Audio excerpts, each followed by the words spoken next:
So in my last video I went over what Ukraine actually wants and how NATO should respond to this, which was by actually launching a coordinated effort to pick a platform per category, go with that platform, and just get it to Ukraine instead of constantly bickering over who is sending what.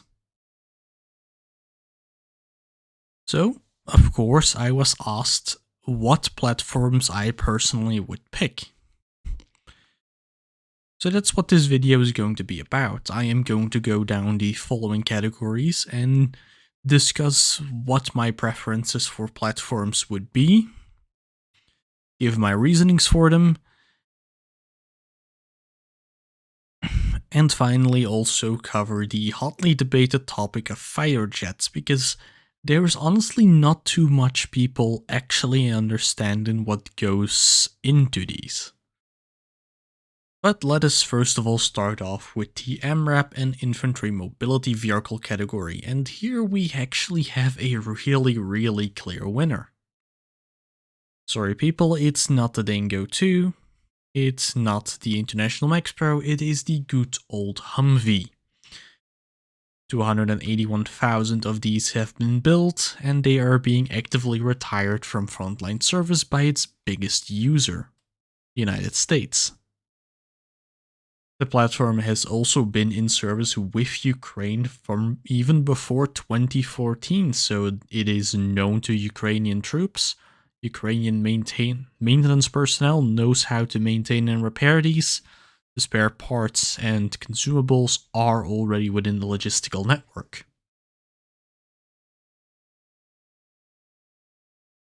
For the armored personnel carrier and infantry fighting vehicle options, we again have a pretty clear winner here.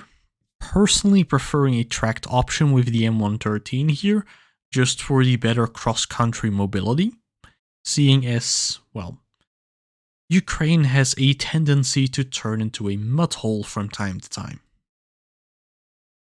So for this, I have picked the M113 for armored personnel carrier choice. It is currently in service with 11 NATO member states, and extremely available, with the USA alone having about 13,000 of them. Now, I know not all of these 13,000 are actually functional, about 8,000 of them are sitting out in the Sierra Army Depot. But here Germany could actually take a page, not Germany, here the USA could actually take a page out of Germany's book. It could go to its NATO allies and tell them that it will replace whatever M113s they send to Ukraine. So if, for example, Portugal decides to send its entire 140 unit fleet to Ukraine, they can expect to have that replaced by units pulled from United States deep storage in about a couple of months. This would greatly increase the availability of the platform for practically instant delivery. Infantry fighting vehicles, on the other hand, are a bit more tricky to decide on. But here I've gone for the M2 Bradley, just again because of its availability. The USA has about 2,000 of these sitting in the Sierra Army Depot doing about nothing.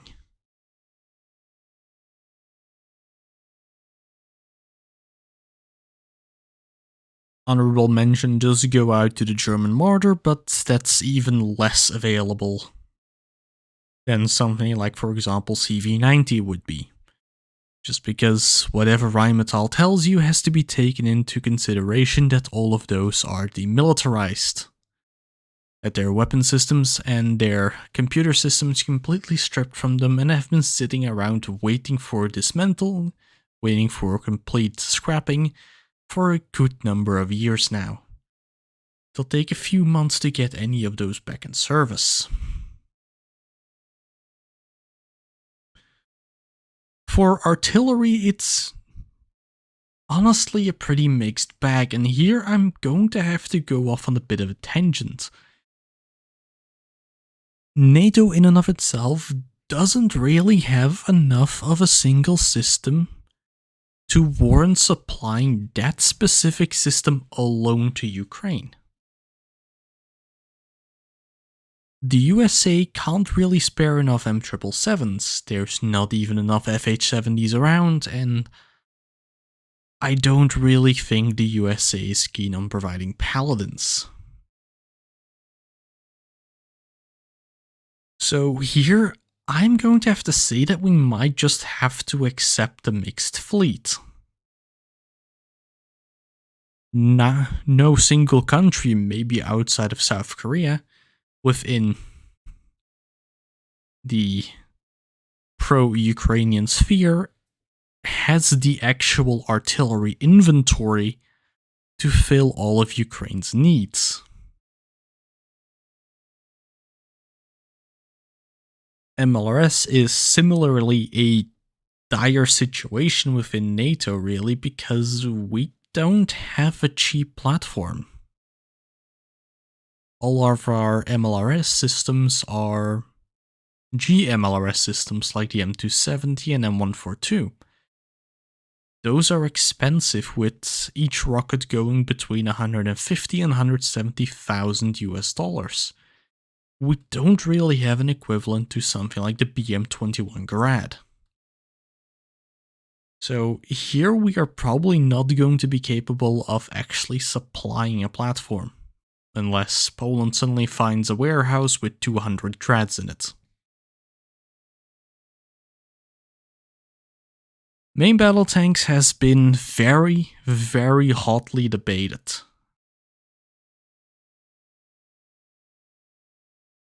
And is honestly a discussion I'm pretty tired of, so I'm going through this probably a bit quicker than I really should. But within NATO there's two main options, there's the Leopard 2 and there's the M1 Abrams. Leopard 2 has about 2,200 units available throughout all of its European users. Abrams sits at 3,450 tanks in storage, 2,645 tanks in active service. Of the about 2,200 Leopard 2s in all European countries, only about 882 of those would be able to be supplied to Ukraine, as they are with countries that are either not facing down Russia or facing down each other. Greece and Turkey are again facing each other down over islands in the Balearic Sea. They are not going to be willing to supply Ukraine with tanks right now. Neither are most likely Finland and Sweden. And I really doubt Hungary is going to be interested. Switzerland and Austria will maintain their neutrality. And that really leaves us with people like Germany, Spain, the Netherlands. People that only really have about a third of the entire Leopard 2 inventory. Meanwhile, the USA has more tanks sitting in storage than I think all of Europe has at the moment. So for a current generation, well, not current, it's going to be M1A1 SA or something, to be supplied to Ukraine, my vote actually goes out to the Abrams, just because it is in higher availability, and here I actually do want to ask the USA to do something. Get a collection hat and go around all of your NATO allies and ask them for a donation to let Ukraine buy Abrams from you.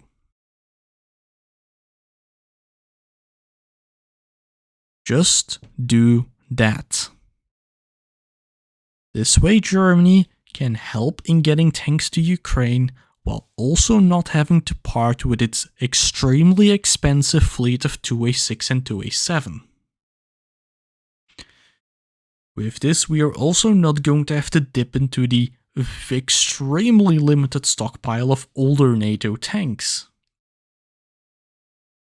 Leopard 1, for example, is a spare parts nightmare, with its users currently having to basically cannibalize their tank cannibalize parts of their Leopard 1 fleet to keep most of them running, just because the spare parts are no longer being made. M60 is similarly a bleak story because the USA scrapped them all. Yes, the USA doesn't have a single M60 left in inventory other than those that are to be used as range targets.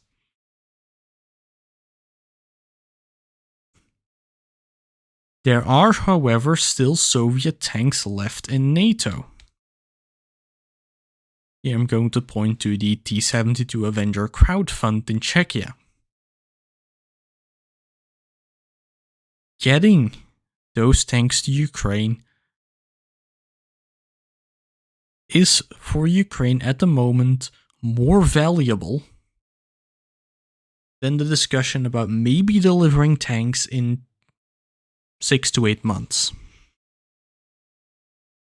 Because Ukraine knows how to operate a T-72, it knows how to maintain a T-72, it knows how to repair a T-72, it has crews ready to jump into a T-72.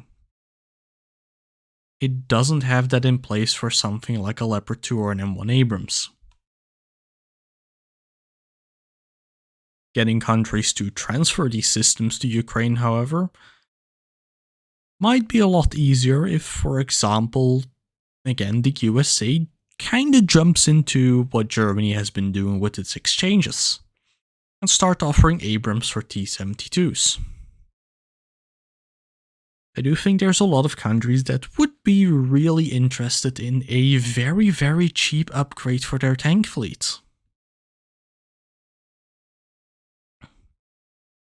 Now, one thing we also don't have to forget is that Ukraine does have a considerable deep storage of older tanks. It has about 500 T-72s, almost 600 T-64s, and a handful of T-80s sitting in deep storage. And we have seen that these can be restored, for example, the sale of T-64B1M and T-72EV to the Congo. And here I'm going to draw your eyes to the very, very blurry, almost white painted tank in the left-hand corner. That is a T-64B1M that was to be delivered to the Congo.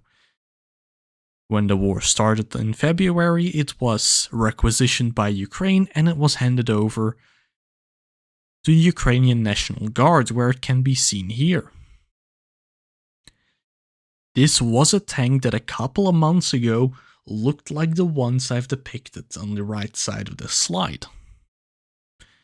These tanks can be restored, and both Czechia and Poland are probably already doing this, and Bulgaria has recently signed a contract with Ukraine to upgrade 75 T-72s, which are most likely going to come from this deep storage.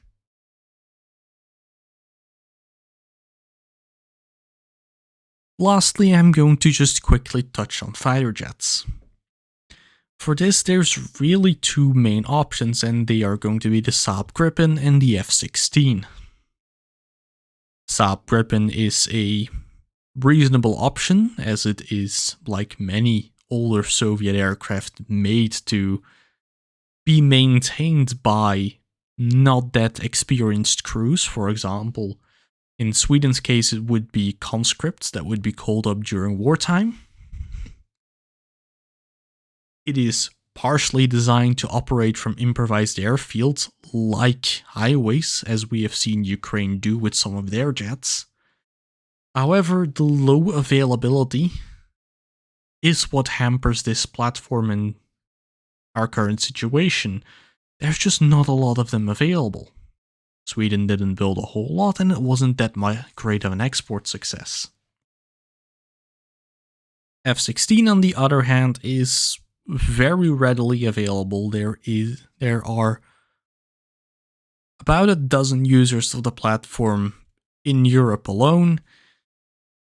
Hundreds of these are available with NATO countries, and the USA has a good number of these just sitting in hangars. There are, however, problems with these. they are harder to maintain. Because these are older airframes, they are more prone to breakage, they need more spare parts, more consumables. They were also never designed to operate from improvised airfields. You can't really take off with them from a highway. So if F-16s were to be provided, then new infrastructure for them would have to be created. New runways, new hangars, new refueling infrastructure, new maintenance infrastructure, and so on. And then we're not even talking about weapon supply, because these platforms, other than for AGM-88 Harm, use different ammunition than their Soviet counterparts. Munition Ukraine doesn't have available to it, so that would also need to be supplied.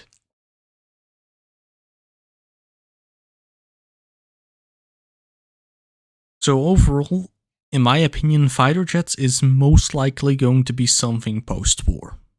Unless, of course, the USA goes completely bananas and decides to just dump 100 F-16s on Ukraine without warning.